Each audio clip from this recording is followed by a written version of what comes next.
वृंदावन बिहारी लाल की जय। बोलिए लाडली लाल की जय। इधर महाराज परीक्षित ने सोचा कि कलयुग का प्रवेश हो चुका है, सो अपने राज्य में घूम फिर कर देखना चाहिए कि कहीं कलयुग प्रजा को पीड़ित तो नहीं कर रहा है। कथा हमने यहाँ से छोड़ी थी, यहीं से शुरू कर रहे हैं। बोलिए वृंदावन बिहारी लाल की जय। कथा आप घर बैठे सुनिए, ये आधे घंटे की होती है और आधा घंटा आप माला लेकर भी बैठिए, कानों से कथा सुनिए और नाम जप भी कीजिए और अपने इस जीवन का कल्याण कीजिए। ये सोच रथ और मुखिया सेना को सजवाकर कालजू को पराजित करने की इच्छा से दिग्विजय के लिए चल दिए। सो महाराज परीक्षित जिस देश में जाते थे वहाँ के राजा उनको भेंट देकर उनकी स्तुति करते थे और वह भी उनका सम्मान कर और प्रजा को सुखी और धर्म कर्म में रत देकर अगाड़ी प्रस्थान कर देते थे। इस प्रकार सब द्वीपों में घूमते हुए जब कुरुक्षेत्र में से होकर वापस हस्तिनापुर आ रहे थे तो एक अद्भुत दृश्य देखकर उनके आश्चर्य का ठिकाना न रहा कि एक बैल 3 पैरों के टूट जाने पर एक ही पैर से एक वृक्ष के नीचे खड़ा हुआ है और पास ही में एक बहुत ही निर्बल गौ भयभीत हो कांपती हुई आंसू बहाकर कुछ बैल से कह रही है और सामने से एक महाबली शूद्र अबनूस की तरह शरीर और दंड धारण कर भयानक स्वरूप से राजा का वेश धारण किए आ रहा है। सो ये दृश्य देखकर राजा एक वृक्ष की ओट में इस उद्देश्य से खड़ा हो गए कि देखें ये दुखी गाय और बैल आपस में क्या बातें करते हैं और ये शूद्र इनको क्या कहता है। बोलिए वृंदावन बिहारी लाल की जय। 16वां अध्याय। महाराज परीक्षित का बैल रूपी धर्म और गौ रूपी पृथ्वी की वार्तालाप सुनना। श्री सूत जी कहने लगे कि उस बैल रूपी धर्म ने जब गाय रूपी पृथ्वी को इस प्रकार भयभीत होकर आंसू बहाते देखा तो कहने लगा कि हे गाय, आपके इस प्रकार दुखित होने का क्या कारण है। जब धर्म रूप बैल की ये बात सुनी तो वह गाय रूपी पृथ्वी मुरझाई सी हुई मुस्कुराहट से कहने लगी कि हे बैल, पहले अपनी दुख गाथा तो सुनाएं कि आपने 3 पैरों को किस दुष्ट के हवाले कर दिया, इस प्रकार हाँकते हुए खड़े हो। ये सुन धर्म कहने लगा कि भगवती, मैं धर्म हूँ और ये तप, क्षमा और दया रूपी मेरे 3 पैर निम्नलिखित अधर्मों के कारण टूट चुके हैं कि संसार में मनुष्य धर्म को धक्का देकर सिर से पैर तक आप ही पाप का रूप बन रहे हैं। अर्थात ब्राह्मण, क्षत्रिय, वैश्य और शूद्र अपने अपने धर्म और कर्म से रहित होकर विद्या से विमुख हो रहे हैं और द्रव्य के लोभ से कन्याओं को वृद्ध कुकर्मी पुरुषों को देकर कुएं में धकेल रहे हैं तथा राजा लोग राजी से राज्य नहीं करके एक रात दिन नए नए कर लगाकर रोती हुई प्रजा का रक्त चूस रहे हैं और राज्य कर्मचारी रिश्वत लेकर अपनी जेबों का जन्म सफल कर रहे हैं और पुत्र अपने माता और पिताओं के पवित्र गुणों को भुला कुसंगति की कृपा से कोपित होकर कुवाक्यों और कुतिष्ठित व्यवहारों से उनके कलेजों पर कुठाराघात कर रहे हैं कि बहुधा संसार में तप, क्षमा और दया की इन दानव मनुष्यों द्वारा दयनीय दशा ही नहीं बल्कि इनका देहावसान देकर मेरे इन 3 पैरों का देहांत हो चुका है और केवल ये चौथा पैर सत्य की बस्ती की सहायता के सहारे संतोषित होकर शरीर को कुछ शक्ति देता हुआ संसार में सुख दुख देखने के लिए जीवित है। बैल रूपी धर्म की ये बात सुनकर गाय रूपी पृथ्वी कहने लगी, हे धर्म, गाय का रूप धारण किए हुए मैं पृथ्वी हूँ और जिन पापों का आपने वर्णन किया है उन्हीं की कृपा से मैं भी इस दशा को पहुँच चुकी हूँ।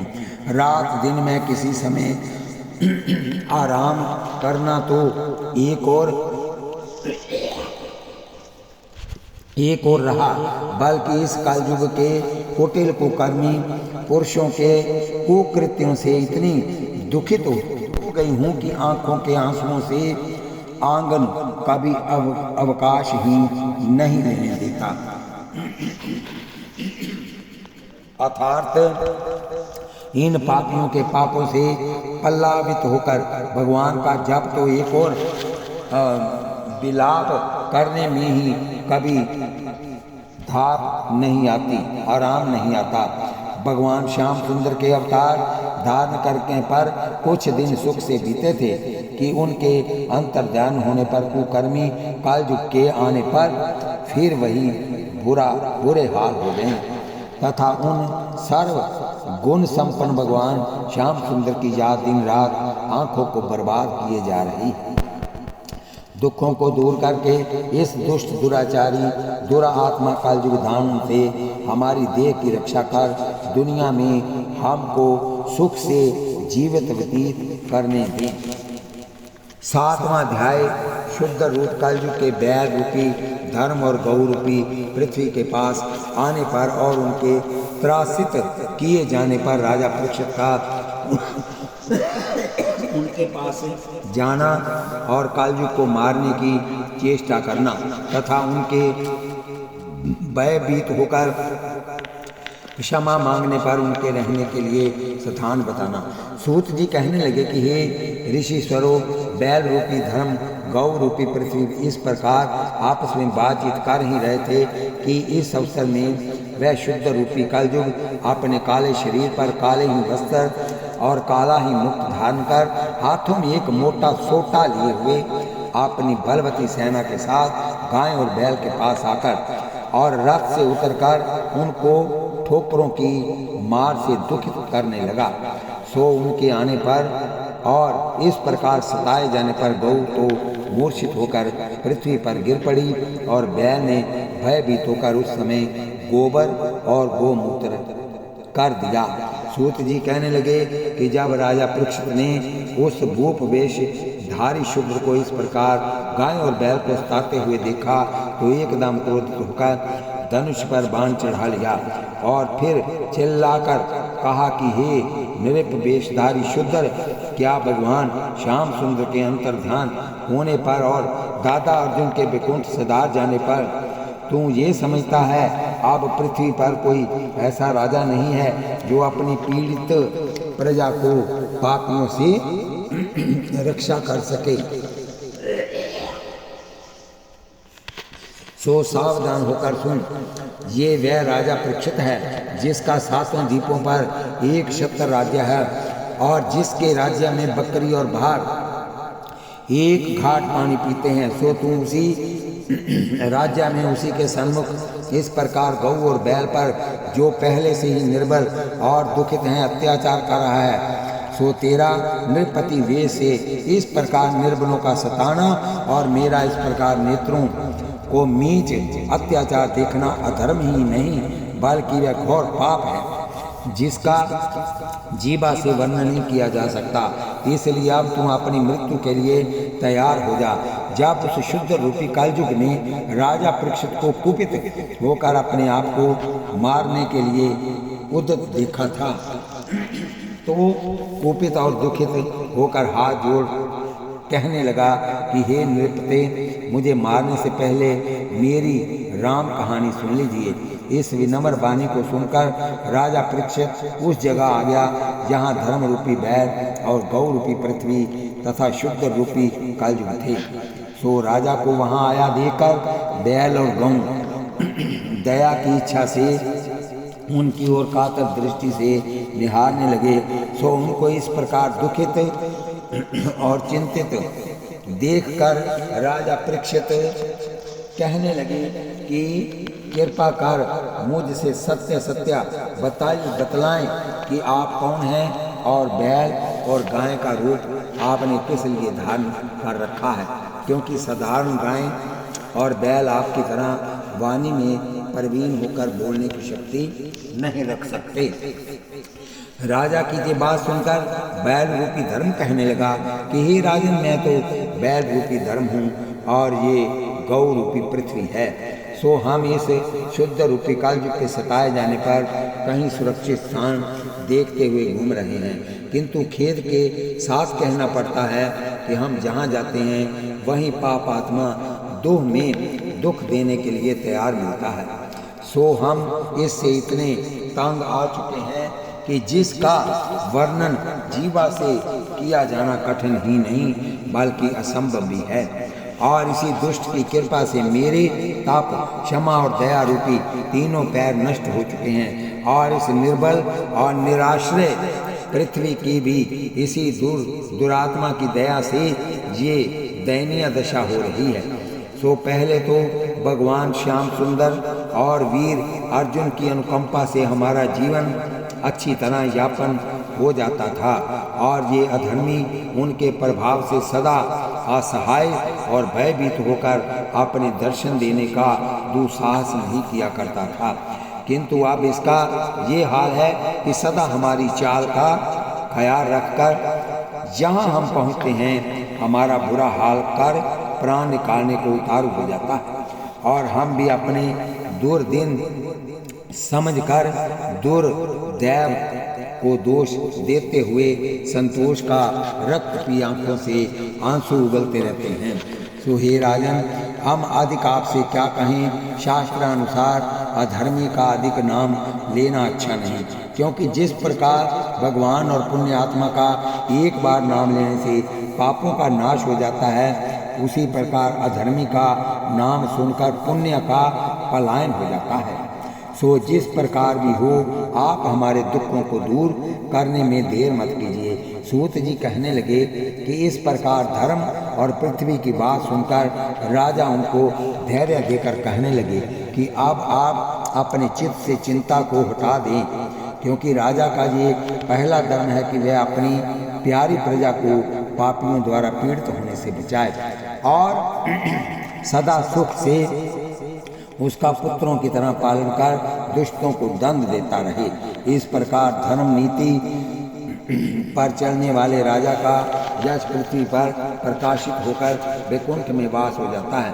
यश पृथ्वी पर प्रकाशित होकर वैकुंठ में वास हो जाता है और राजा पापियों की तरह ऐश करने के लिए अपनी प्रजापुत्री को द्रव्य लोभ से दुष्टों को दान कर देते हैं।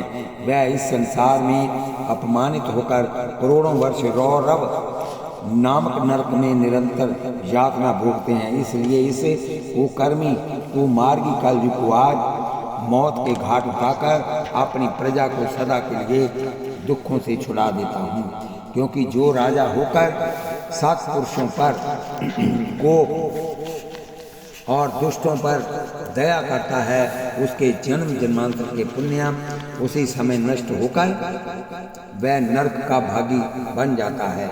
ऐसा कह राजा ने ज्यों ही शुद्ध रूपी कलयुग का शीश तलवार से अलग करना चाहा, त्यों ही गिड़गिड़ाकर और हाथ जोड़कर इस प्रकार कहने लगा कि हे राजन, आप धर्मात्मा और शूरवीर हैं, इसलिए जब तक मेरा अपराध मृत्यु दंड योग्य प्रमाणित न हो जाए तब तक मत मारिए। तथा मैं शुद्ध रूप कलयुग हूँ और आपसे क्षमा मांगता हूँ कि अपराध प्रमाणित होने पर भी मुझे जीवन दान देकर क्षमा कीजिए, क्योंकि कहा है क्षमा मांगने पर अगर जो हर लेता प्राण मर कर जावे नरक में नहीं लदे कल्याण। इसलिए हे राजन, मुझे क्षमा कीजिए। कलयुग की ये बात सुनकर राजा परीक्षित को दया आ गई और फिर वह कहने लगे कि हे कलयुग, यदि तुम हमारे राज्य में नहीं रहने की प्रतिज्ञा करो मैं तुम्हें क्षमा कर सकता हूँ, क्योंकि यहाँ तू रहेगा वहाँ छल कपट अहंकार लोभ पाप मोह क्रोध राग द्वेष आदि अवश्य रहेंगे और ये जहाँ रहेंगे वहाँ लड़ाई अहिंसा सत्या चोरी यारी लूट ठगी और रिश्वत आदि 16 श्रृंगार कर अपने कठिन कटाक्षों से ऋषि मुनि और प्रजा के लोगों को दुखित कर दुराचारी दुरात्मा और दुष्टों को सदा मोहित करती रहेगी। इसलिए तेरे जैसे अधर्मी को मैं अपने राज्य में रहने देना पसंद नहीं करता। राजा परीक्षित की ये बात सुनकर भयभीत हुआ कलयुग हाथ जोड़कर कहने लगा कि हे राजन, चारों युगों में सतयुग, त्रेता और द्वापर तो आपने अपने अपने युगों में अपना अपना राज्य भोग चुके हैं, और इस समय जब मेरे राज्य करने की बारी आई है तो आप मुझे मारने पर अथवा अपने राज्य से निकालने पर तुले। सो आपका राज्य तो सातों द्वीपों में है। ऐसी अवस्था में मेरे रहने का कोई ठिकाना नहीं है। इसलिए हे राजन, मुझे वह स्थान बताइए जहाँ मैं जाकर सुखपूर्वक रह सकूं। कलयुग की ये बात सुनकर राजा कहने लगे कि हे कलयुग, तेरा रहना तो किसी स्थान में अच्छा नहीं है, क्योंकि कहा है स्थान दुष्ट को दे मत, जब तक पार बसाए, दुष्ट स्थान पा हो बली, देवे नाश कराए। इसलिए तेरे जैसे अवगुण की खानी दुरात्मा को स्थान देकर बसाना, अपने पैरों पर स्वयं कुल्हाड़ी मारना है।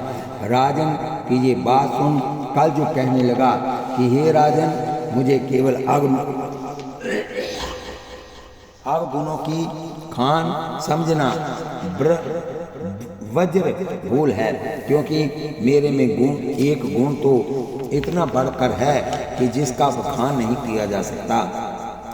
अर्थात तीनों युगों में यहाँ मनुष्य हजारों वर्ष तप, दया, दान और यज्ञ आदि करके भगवान का दर्शन कठिनता से प्राप्त करते हैं, वहाँ मुझ कलयुग में केवल थोड़ा सा हरि कीर्तन और भजन चित्त लगाकर करने से भगवान को सहज में प्रसन्न कर लेंगे।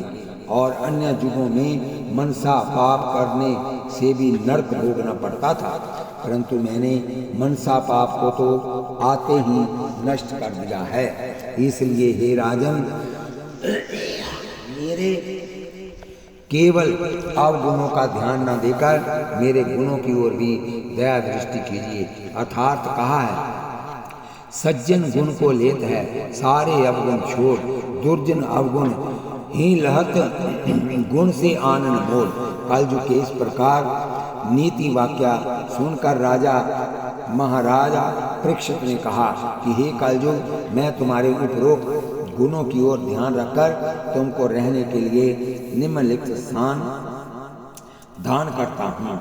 दूत स्थान अथवा जहाँ जुआ खेला जाता हो, हिंसा स्थान जहाँ जीव हिंसा होती हो, वैश्य स्थान जहाँ लंपट पुरुष विषय वासना में लिप्त रहते हों, मदिरा स्थान जहाँ अधर्मियों द्वारा मदिरा पान होकर कुल सिद्ध कार्यों पर विचार होता हो।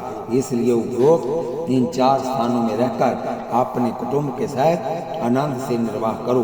महाराज परीक्षित की ये बात सुनकर कलयुग हाथ जोड़कर बोला, हे पृथ्वीनाथ, वास्तव में आपने मेरे रहने के लिए स्थानों का प्रबंध कर दिया है, सो ये स्थान मुझे सहर्ष स्वीकार है, किंतु कुटुंब अधिक होने से इन स्थानों में मेरा निर्वाह होना असंभव नहीं तो कठिन अवश्य है।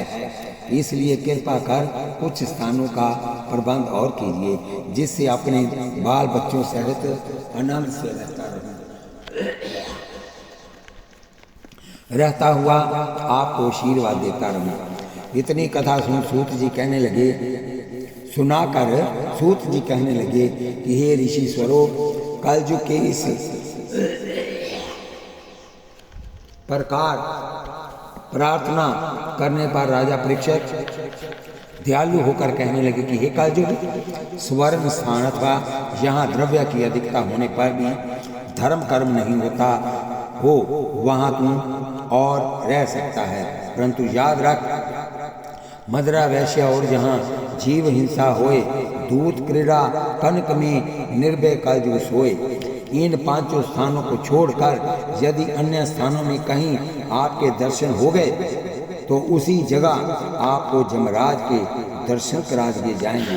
तब कलयुग राजा परीक्षित की ये वार्ता सुनकर उनको प्रणाम करता हुआ चला गया, और तत्पश्चात राजा ने धर्म के तीनों पैर अपने धर्म के प्रताप से चलने योग्य कर दिए, और पृथ्वी को भी धैर्य देकर और उसकी दुर्बलता नष्ट कर विदा किया।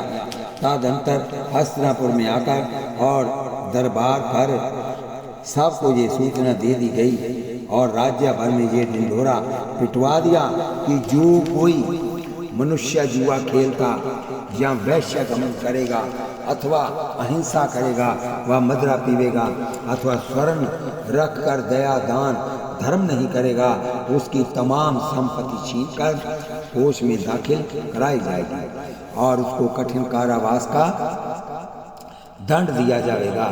राजा की इस आज्ञा को सुनकर तमाम प्रजाजन साधु संत गो ब्राह्मणों की सेवा में रहकर ईश्वर का भजन करते हुए दान और धर्म में आनंद से मगन रहने लगे। जो इस कलयुग की कथा कहूँ सुने चित लाए, उसका कलयुग कष्ट सब जावे तुरत निसाए। 18वां अध्याय महाराज पृथ का शिकार खेलने के लिए वन में जाना और कलयुग की प्रेरणा से शमी ऋषि के गले में सर्प डालना तथा ऋषि पुत्र द्वारा राजा परीक्षित को श्राप दिया जाना। सूत जी ने कहा, इस प्रकार महाराजा परीक्षित के राज्यकाल में कलयुग प्रवेश नहीं कर सकता था और महाराजा परीक्षित अपने रथ पर बैठकर सर्वदा प्रजा के दुख और सुखों की पूछताछ तथा अधर्मियों को दंड दे और न्याय नीति से राज्य किया करता था। एवं इसी प्रकार धर्म से राज्य करता हुआ शृंगी ऋषि के श्राप से शमिक ऋषि के पुत्र श्रृंगी ऋषि के श्राप से एक दिन तक्षक सर्प के काटने पर वैकुंठ को सिधार गया। इतनी कथा सुनकर शौनकादिक ऋषि स्वर कहने लगे कि सूत जी, आपका कल्याण हो, आप धन्य हैं जो इस प्रकार हमको भगवान के गुणों का अमृत पान करा रहे हैं। सो अब हमको कृपा कर ये और सुनाइए कि परीक्षित को शृंगी ऋषि ने श्राप किस कारण दिया था, क्योंकि आपका सत्संग करने से और आपसे हरि कथा सुनने से हमको बड़ा आनंद प्राप्त होता है। ये सुनकर सूत जी प्रसन्न हो इस प्रकार कहने लगे कि हे ऋषिश्वरों, जब महाराजा परीक्षित धर्म से राज्य करते हुए वृद्ध अवस्था को प्राप्त हो गए, एक दिन देव माया के प्रभाव से प्रभावित होकर अपना रतन जड़ित सोने का मुकुट शीश पर धारण कर लिया। सो सजा के सिर पर मुकुट धारण करते ही कलयुग जो घायल बाघ की तरह समय की बाट देख रहा था, राजा के शरीर में प्रवेश कर गया। अर्थात ठीक कहा है, रोहिताशव रिपु रोग ऋण बाकी मत नर छोड़, जिनके बाकी ये रहें तिनको श्री हत होड़। सो इस प्रकार कलयुग के शरीर में प्रवेश कर जाने से राजा का ज्ञान जाता रहा और वह सोचने लगे कि बहुत समय से शिकार नहीं करने हमने राजाओं का धर्म पालन नहीं किया है, इसलिए आज वन में जाकर अवश्य नाना प्रकार के मृग मारने चाहिए। इस प्रकार सोचकर और घोड़े पर चढ़कर राजा शिकार करने के लिए मुख्य सेवकों को साथ लेकर वन में चल दिए। सो वन में पहुंचकर राजा ने बहुत से पशुओं को धरातल पर धराशायी किए और तदंतर एक विचित्र मृग को देखकर तीर छोड़ा। सो वह मृग राजा का तीर आता देखकर भयभीत होता हुआ पैरों को सिर पर रखकर और जिधर सींग समाये उधर दौड़कर राजा की आंखों से ओझल हो गया। जब राजा ने उस मृग को इस प्रकार अदृश्य होते देखा तो क्रोधित होकर घोड़े को सर पर दौड़ाते हुए उसके पद चिन्हों पर दृष्टि रखते हुए सघन वन में प्रवेश किया। उस समय सूरज सिर पर लटक रहा था और धूप और प्यास राजा को व्याकुल बना रहे थे। इस प्रकार प्यास से विह्वल होकर राजा मृग का ध्यान छोड़कर पानी की खोज में निकल पड़ा।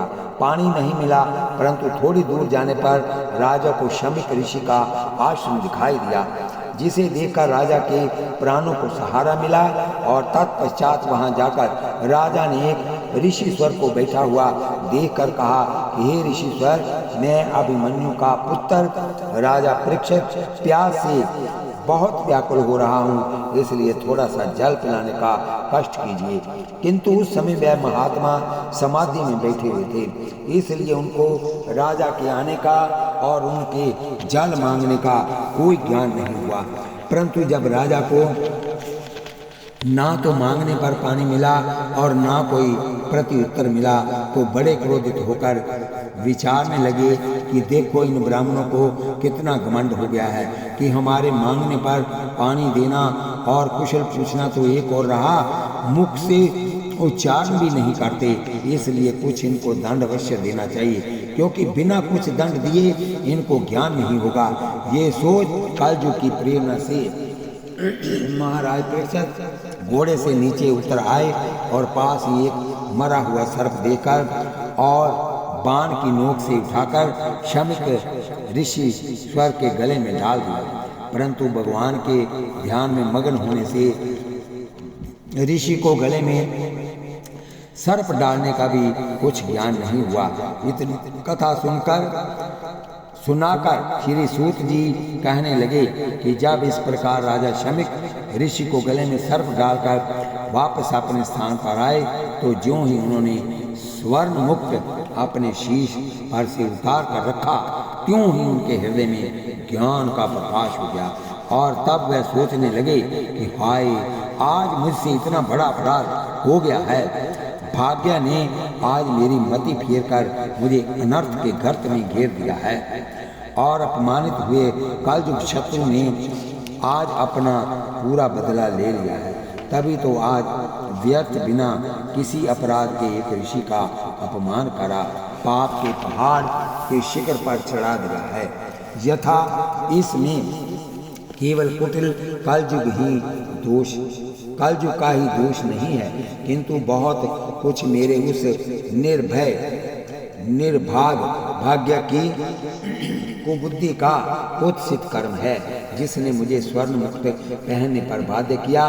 क्योंकि यदि मैं स्वर्ण मुक्त ना पहनता तो ना तो कलयुग का प्रवेश होता और ना शिकार जैसे हिंसक कर्म में प्रवृत्ति होकर यहाँ इतना बड़ा अनर्थ होता। इसलिए मैं समझ गया हूँ कि अब मेरे पुण्यों का अंत हो गया, क्योंकि पुण्यों का प्रताप पूरा होने पर ही पुरुष पाप कर्म में रत होकर गो, साधु, ब्राह्मण और दीन दुखियों को बिना अपराध कष्ट देने लग जाता है।